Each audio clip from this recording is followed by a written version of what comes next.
Story by Dinesh Kumar. जन्मों का कर्ज। एक सेठ जी बहुत ही दयालु थे। धर्म कर्म में यकीन करते थे।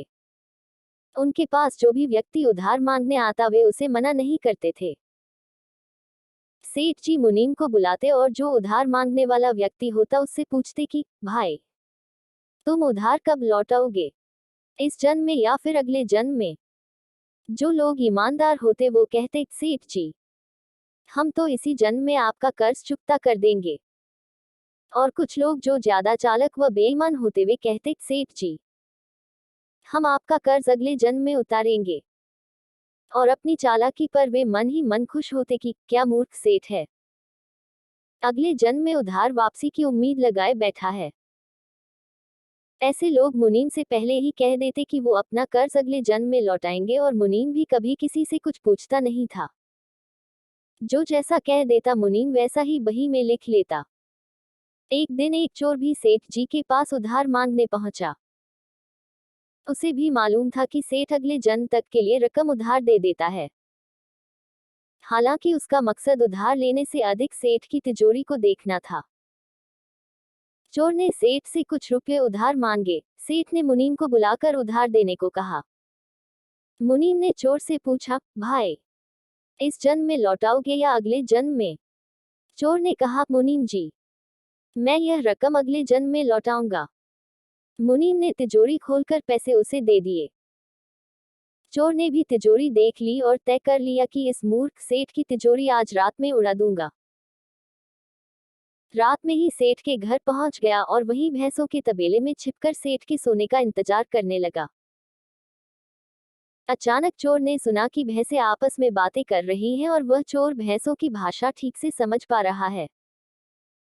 एक भैंस ने दूसरी से पूछा, तुम तो आज ही आए हो ना, बहन। उस भैंस ने जवाब दिया, हाँ, आज ही सेठ के तबेले में आई हूँ। सेठ जी का पिछले जन्म का कर्ज उतारना है और तुम कब से यहाँ हो। उस भैंस ने पलटकर पूछा तो पहले वाली भैंस ने बताया, मुझे तो 3 साल हो गए हैं, बहन। मैंने सेठ जी से कर्ज लिया था यह कहकर कि अगले जन्म में लौटाऊंगी।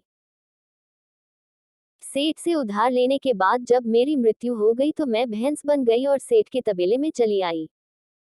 अब दूध देकर उसका कर्ज उतार रही हूँ। जब तक कर्ज की रकम पूरी नहीं हो जाती तब तक यहीं रहना होगा। चोर ने जब उन भैंसों की बातें सुनी तो होश उड़ गए और वहां बंधी भैंसों की ओर देखने लगा।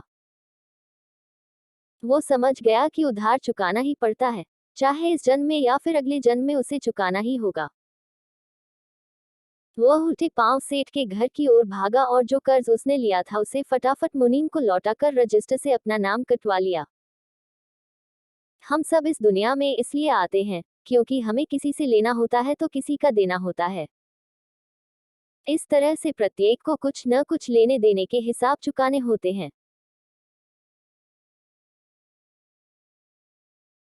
इस कर्ज का हिसाब चुकता करने के लिए इस दुनिया में कोई बेटा बनकर आता है तो कोई बेटी बनकर आती है, कोई पिता बनकर आता है तो कोई माँ बनकर आती है, कोई पति बनकर आता है तो कोई पत्नी बनकर आती है, कोई प्रेमी बनकर आता है तो कोई प्रेमिका बनकर आती है, कोई मित्र बनकर आता है तो कोई शत्रु बनकर आता है, कोई पनगोसी बनकर आता है तो कोई रिश्तेदार बनकर आता है।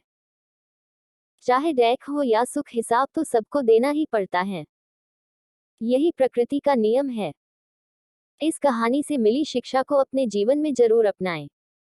प्रेरणादायक कहानियां प्राप्त करने के लिए हमारे चैनल से जुड़ जाएं। अपने दोस्तों और रिश्तेदार तक जरूर शेयर करना।